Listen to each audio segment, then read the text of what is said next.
Привет, друзья! Сегодня хочу поделиться рецептом очень вкусного и полезного блюда из цветной капусты. Беру цветную капусту среднего размера, примерно 700 грамм, удаляю лишние листочки, заливаю кипятком. И варю капусту в кипящей подсоленной воде под крышкой 7 минут. После этого вынимаем капусту на тарелочку и даем ей немного остыть. Далее на разогретую сковороду наливаем немного растительного масла. Я уже почистила и порезала кубиком одну среднюю луковицу. Периодически помешивая, обжариваем лук на среднем огне 3-4 минуты.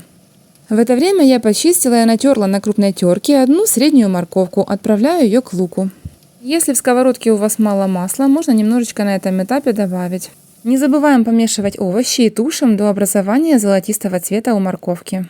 Далее, друзья, берем любой фарш 500 грамм, какой вам больше нравится, у меня свиной, и отправляем на сковороду. Фарш равномерно так распределяем, чтобы не было комочков. Добавляю 1/4 стакана воды. Солим по вкусу. Добавляем молотый черный перчик или смесь перцев, что больше нравится. И 1,5 чайной ложечки копченой паприки. Плюс 1-2 лавровых листика. Все хорошо перемешиваем и тушим на маленьком огне под крышкой 10-15 минут. За это время капуста уже немного остыла, нам нужно разобрать ее на соцветия. По желанию можно сделать наоборот. Сперва разделить на соцветия, а уже потом отварить в кипящей воде. Также нам понадобятся яйца. 4 штуки. Разбиваем в отдельную мисочку. Добавляем пол чайной ложки соли, молотый перец по вкусу и смешиваем венчиком. Добавляю 2 столовые ложки с горкой вкусного домашнего майонеза и 2 столовые ложки с горкой сметаны. Видеорецепт приготовления домашнего майонеза оставлю в описании под этим видео. Далее беру 2-3 зубчика чеснока и пропускаю через пресс. Все ингредиенты смешиваем до однородности.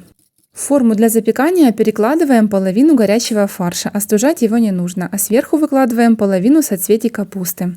И добавляем половину заливки.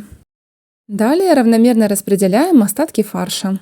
Блюдо из крестоцветных овощей очень полезно для нашего здоровья. Друзья, надеюсь, вам понравится такой рецепт и вы поделитесь этим видео в своих соцсетях.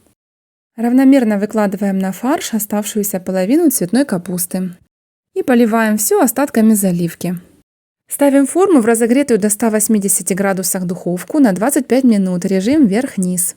А в это время натираем на мелкой терке кусочек твердого сыра 100 грамм. Капусточка уже подрумянилась, смотрите, как аппетитно выглядит, а пахнет как вкусно. Посыпаем сверху натертым сыром и отправляем в духовку еще на 10 минут. Вот так быстро и просто, друзья, готовится очень вкусная, полезная и аппетитная запеканка из цветной капусты с мясом. Она получается очень нежная и сочная. Каждый кусочек просто тает во рту благодаря сливочному соусу.